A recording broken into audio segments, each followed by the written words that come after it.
we're about to conclude, and how much better can it get? To have the person to tie this all together and help us understand where we are.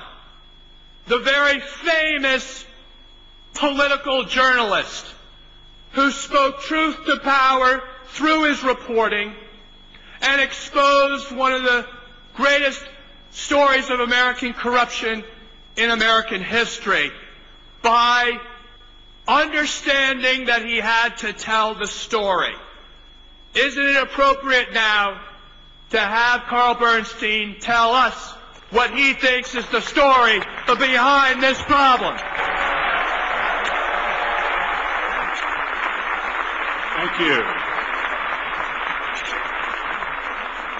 I'm honored to be here, and I have a little bit different role perhaps than some of the other speakers here today, because I come here, as Patrick just said, as a journalist, meaning, I hope, that I come here as an advocate of the best obtainable version of the truth.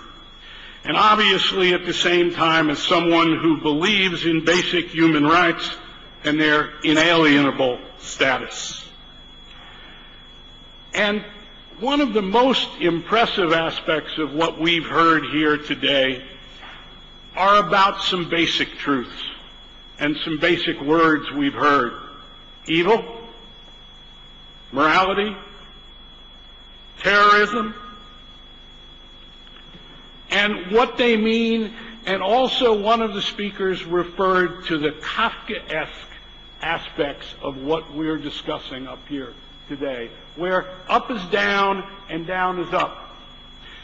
Starting with the fact that Iran, under both the Shah, whom the People's Mujahideen, the MEK, opposed and fought, and under the murderous theocracy that has followed and against whom the MEK has courageously fought, that Iran is one of the great tragedies of the modern era.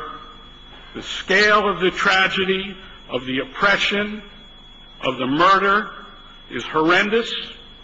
A modern civilization, a great people, thwarted, oppressed, murdered, and now back to this Kafkaesque aspect, seen perhaps too often as pawns in a geopolitical chess game, even in Washington.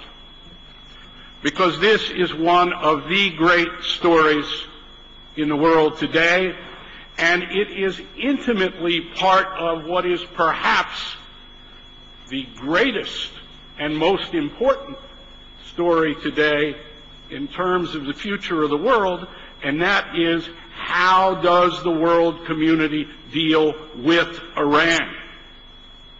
Because, again, back to that Kafkaesque notion, this is an evil place that has been created by those who now control 70 million people in Iran. So, for years in America, leading up to and including the McCarthy period and into the 1960s, we in America also had a list of so-called subversive organizations that supposedly were committed to something called the violent overthrow of the United States government, and those organizations were not committed to any such thing in this country. And yet that list itself, like the one we're talking about today, enforced by the Attorney General of the United States in this country for almost 40 years, perverted American democracy and ruined the lives of thousands of Americans who became marginalized because they belonged to one or another of those organizations that were designated subversive for political reasons. They were labeled the equivalent of domestic terrorists. And I know something about this both as a journalist and as a citizen, because my parents belonged to such an organization that was on the Attorney General's list in the 1950s. So I know, like you, what it means to be designated a certain way